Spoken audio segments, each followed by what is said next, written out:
میں چاہتی ہوں ایک اہم مسئلہ جو رمضان المبارک سے جڑا ہوا زیادہ ہے، آپ دونوں حضرات اس پہ روشنی ڈالیے گا باری باری، گرا فروشی اور ذخیرہ اندوزی۔ جہاں پہ چیز سستی بک رہی ہوتی ہے کیونکہ کھانے پینے کا خاص اہتمام کیا جاتا ہے، وہ چیزیں کچھ لوگ لے کے ذخیرہ کر لیتے ہیں اور بعد میں مہنگی بیچتے ہیں، اور کچھ جو موجودہ ریٹس پہ ہوتی ہیں چیزیں ان کو مہنگا کر کے بیچنا شروع کر دیتے ہیں۔ اس کے بارے میں ہمارا دین کیا کہتا ہے؟ جی، میں عرض اس بات پہ کرنے سے قبل ایک بات ایڈ کرنا چاہوں گا۔ آپ نے قرآن پاک اور رمضان کے ذکر کی بات کی کہ دیکھیے تلاوت کلام مجید تو واقعتاً ایک حرف پڑھنے پر 10 نیکیاں ہیں، اور الف لام میم پڑھنے پر حضور علیہ السلام نے فرمایا کہ 30 نیکیاں ملتی ہیں۔ اب دیکھیے صرف قرآن کا پڑھنا نہیں ہے، قرآن کے نازل کرنے کا مقصد تھا کہ اس کو سمجھا جائے، فہم اور تدبر سے پڑھنا، جو اس کے اندر احکامات آئے ہیں، جو اللہ تعالیٰ نے انسانیت کی رہنمائی کی ہے، اس کو سمجھے بغیر صرف تلاوت سے کام نہیں چلے گا۔ اس لیے میں نے بولا نا کہ جب آپ چاہتے ہیں کہ وہ آپ سے کلام کرے تو قرآن پڑھیں نا۔ قرآن مجید کو فہم و تدبر سے پڑھنا، اس کے معانی اور مفاہیم کو سمجھنا، یعنی روزانہ ہم ایک کوشش کر سکتے ہیں کہ اللہ کا پیغام انسانیت کے نام کیا تھا، ماہ رمضان میں اس کو سمجھنے کی ضرورت ہے، اور اس سے وہ مقصد حاصل ہوگا جس کا اللہ تعالیٰ نے قرآن پاک کو نازل کیا۔ آپ نے بڑے اہم مسئلے کی طرف توجہ دلائی ہے، ذخیرہ اندوزی اور اس ماہ رمضان میں گراں فروشی کا ہو جانا۔ تو نبی رحمت صلی اللہ علیہ وآلہ وسلم کا فرمان عالی شان ہے، آپ نے فرمایا المحتقر ملعون، ذخیرہ اندوزی کرنے والا لعنتی ہے، اس پر لعنت فرمائی۔ لیکن انفارچونیٹلی اس ماہ رمضان میں چیزوں کو سستا کرنا تھا، جو غریب لوگ ہیں، جو متوسط لوگ ہیں، جن کی جیب اجازت نہیں دیتی کہ وہ اپنے گھر کے ضروریات کو پورا کر سکیں، ہم نے پھل کے ریٹ بدل رات کو میں ایک سبزی کی دکان پہ گیا تو انہوں نے مجھے بتایا کہ ہر چیز کے ریٹ بڑھ گئے ہیں۔ ٹماٹر کا ریٹ انہوں نے کہا بڑھ گیا، 80 روپے کہا کہ ایک دن پہلے کم تھا 80 روپے، ایک دن ہم نے بڑھا لیا۔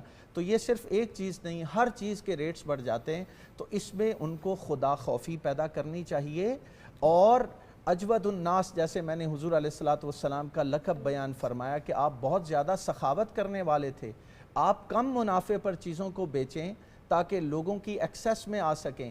اور دوسری بات یہ ہے کہ اس کو حکومتی سطح پر بھی کنڈیم کرنے کی ضرورت ہے، اور پھر جو ہماری ایڈمنسٹریشن ہے، گورنمنٹ کی جو ایڈمنسٹریشن ہے، ڈیپٹی کمشنر کی درجہ یہاں پر ایک چیز معذرت قطع کلامی کے لیے، میرے اپنے خاندان کی ایک شخصیت ہے جن کو اضافی چارج ملا ہوا ہے پرائس مجسٹریٹ کا، جب انہوں نے جا کر چالان کرنا شروع کیے تو وہاں پر جو بطہ خوری کا جو مافیا ہے انہوں نے ان کے اگینسٹ میڈیا پہ پوری مہم چلانا شروع کر دی۔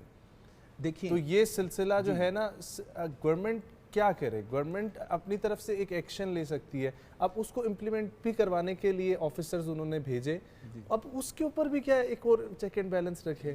دیکھیے میں سمجھتا ہوں کہ حکومت جو ہے وہ بہت پاورفل ہوتی ہے، یہاں حکومت کی ول کی ضرورت ہے۔ میں سمجھتا ہوں کہ اگر جو ہے اسسٹنٹ کمشنر، ڈیپٹی کمشنر اور کمشنر اس پر توجہ دے اور ان چیزوں کا چیک اینڈ بیلنس رکھے اور شکایات پہ فوری طور پہ ریاکٹ کریں۔ آپ دیکھیں کہ یہ بھی تو ایک جہاد ہے کہ لوگوں کو ان کے حقوق نہیں مل رہے، اور ہم ادھر جو ہے مصلحت کے شکار ہو جاتے ہیں، کہیں میری ٹرانسفر نہ ہو جائے، کہیں میڈیا پہ آ کے کیا کہیں گے؟ کیا لوگ اندھے ہیں؟ ان کو نظر نہیں آتا کہ ایک بندہ اپنے فرائض کو سر انجام دے رہا تھا اور اس پہ اس کے خلاف ایک پروپیگنڈا ہو رہا ہے؟ تو بہادری کی ضرورت ہے، اور یہ حضور علیہ السلام سے ہمیں سیکھنے کی ضرورت ہے۔ دوسری بات یہ ہے کہ صدقہ و خیرات کرنا، اور میں تو سمجھتا ہوں کہ ایسے تاجر حضرات سامنے آنے چاہیے کہ جو کہیں کہ ریٹ یہ تھا، اور اس ماہ رمضان کی برکت سے پوری دنیا میں سیلز لگتی ہیں۔ جب نیو ایئر آتا ہے اور پوری دنیا میں سکیمز چلتی ہیں، وہ مسلمان کہاں گئے؟ وہ حضور علیہ السلام کے امتی کہاں گئے؟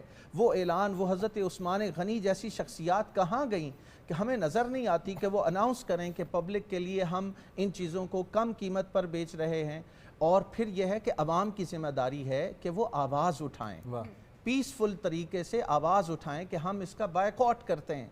آپ ایک دن اگر مہنگی چیز ہے آپ بائیکاٹ کر کے دیکھیں، ایک دن بائیکاٹ کر دیں، یعنی جتنے فروٹس ہیں یا باقی چیزیں، ایک کھجور سے آپ روزہ کھول سکتے ہیں، پانی کے ایک گھونٹ سے آپ سحری کر سکتے ہیں، یہ حضور علیہ السلام کا فرامین ہے۔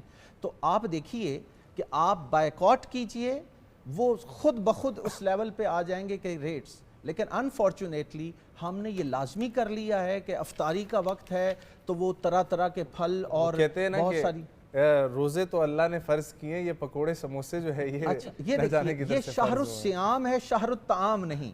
میں یہ توجہ آپ کی دلاؤں گا کہ یہ کھانے کا مہینہ نہیں ہے، یہ تو روزوں کا مہینہ ہے، یہ اپنے اوپر صبر کرنے کا مہینہ ہے۔ تو ہم اگر اس طرف توجہ دیں گے تو کافی بہتری آئے گی۔